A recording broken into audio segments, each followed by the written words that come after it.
Okay, let's go ahead and look at the thermodynamic temperature scale. Thermodynamic temperature scale that is independent of the properties of the substances that are used to measure the temperature. The second Carnot principle states that all reversible heat engines have the same thermal efficiency when operating between the same two reservoirs. So it follows that the efficiency of a reversible engine is independent of the properties of the working fluid, the manner in which the cycle is executed, and the type of reversible engine used. This implies that the thermal efficiency of a reversible heat engine is a function of the reservoir temperatures only. Again, the take-home message from this slide is that the thermal efficiency of a reversible, the thermal efficiency of, I'm only talking about a reversible now, a reversible heat engine is a function of the reservoir temperatures only. So let's look at this in terms of the development of the thermodynamic temperature scale.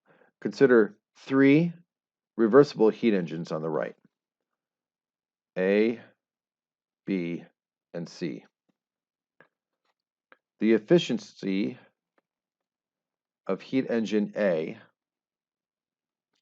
is equal to the net work it produces over the heat it absorbs.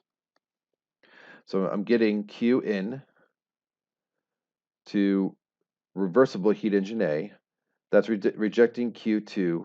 That Q2 is being added to reversible heat engine B and rejecting Q3. And I'm going to show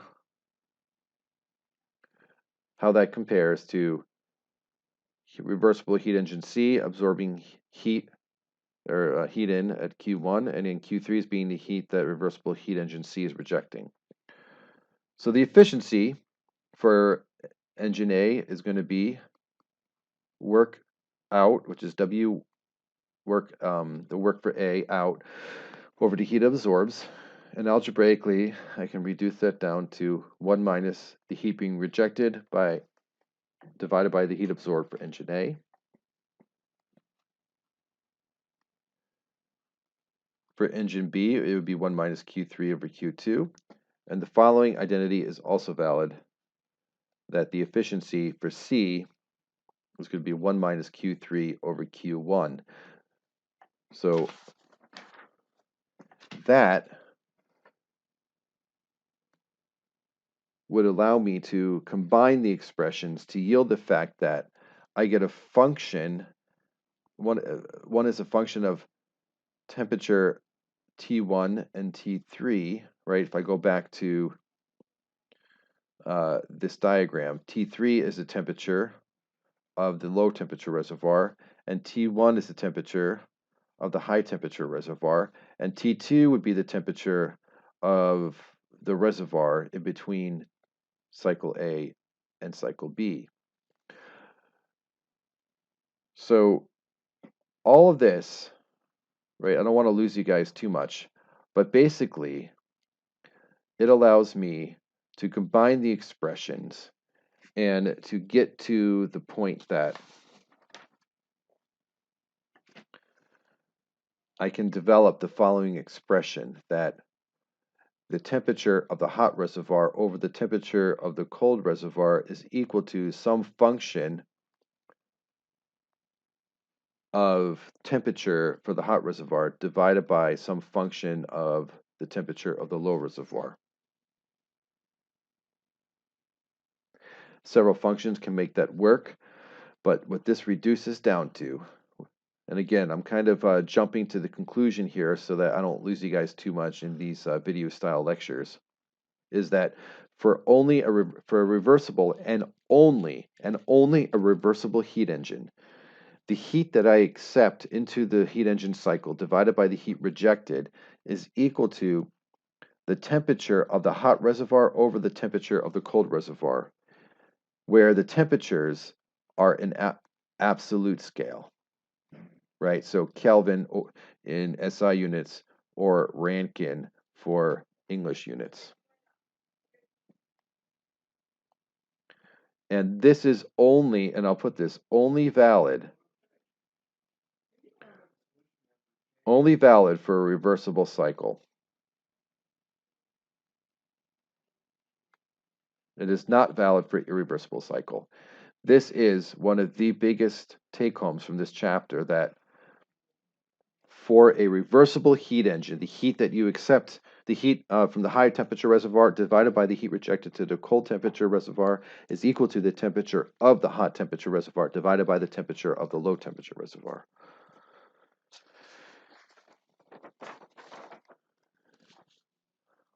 This temperature scale would be in Kelvin, it's in the Kelvin scale, and the temperature ratios depend on the ratio of heat transfer between a reversible heat engine and the reservoirs.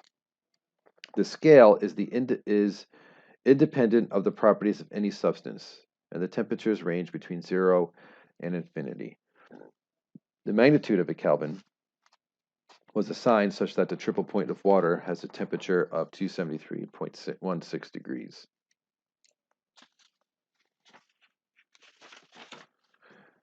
So, what this basically allows us to do is to quantify the maximum possible efficiency that a heat engine can operate at when operating between two thermal reservoirs. Let's look at that. So, we showed earlier that the efficiency of any heat engine, whether reversible or irreversible, right? Irreversible and reversible heat engines can be quantified as 1 minus the heat being rejected divided by the heat being accepted. For a reversible one, and only a reversible cycle, we can go ahead and replace QL over QH as TL over TH. This gives us what's called the Carnot efficiency, or the reversible cycle efficiency.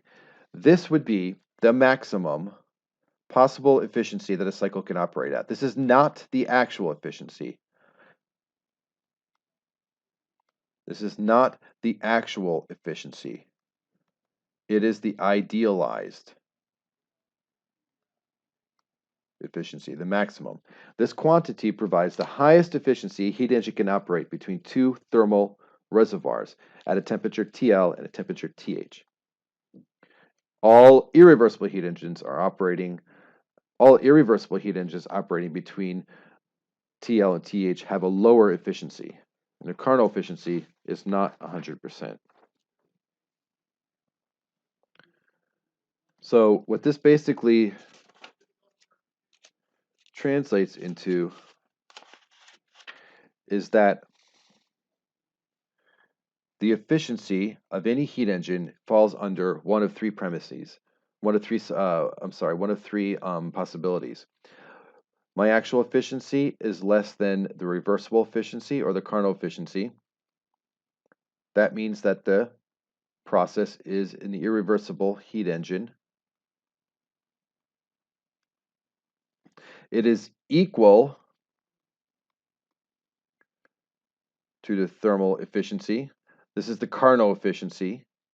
So it would be a reversible heat engine. Or it's greater than the reversible heat engine efficiency, which is impossible.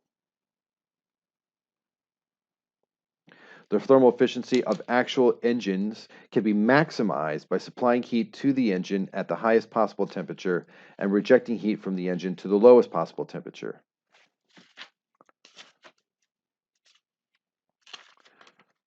And more of the high temperature thermal energy can be converted to work the higher the temperature of the reservoir, the higher the quality of the energy.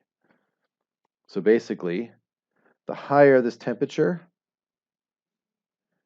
right, the higher the efficiency can be. So let's say I have a low temperature reservoir at 303 Kelvin.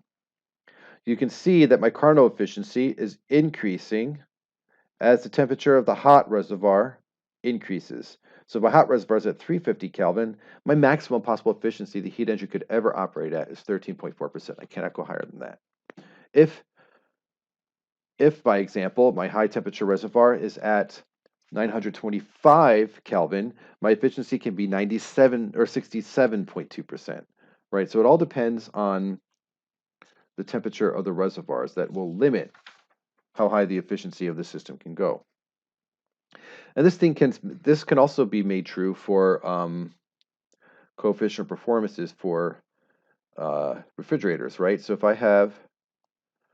we recall, if we want to quantify the coefficient of performance for a refrigerator, we can also quantify that as a function of the heat that is being absorbed from the refrigerated space and heat being rejected to the hot temperature reservoir. That would be for a refrigerator, and for a heat pump, we'd find that we can also define the coefficient performance of a heat pump as 1 over 1 minus QL over QH. Again, as a function of the heat being absorbed and rejected.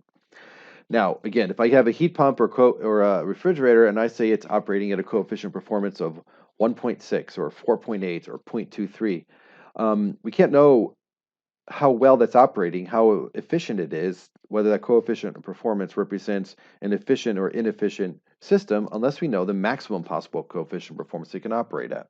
So, a reversible refrigerator can be quantified as 1 over, again, if we replace QH over QL with TH over TL, we can find the highest possible efficiency a heat pump and a refrigerator can operate at.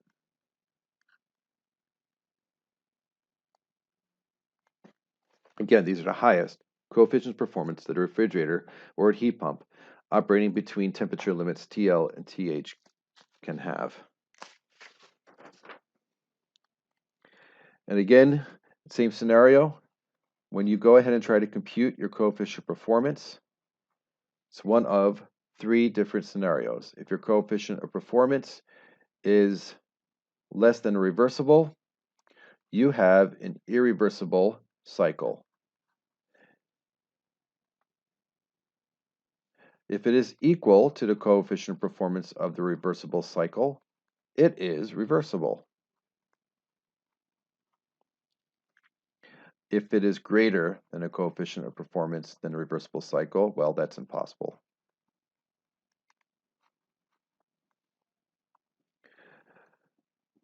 Again, let's say that your reversible coefficient of performance is 11 and you're actually operating at a coefficient of performance of 7, that's irreversible. If you're operating at a coefficient of performance of 13 where the reversible is 11 between the same 2 thermal reservoirs, well, that's impossible.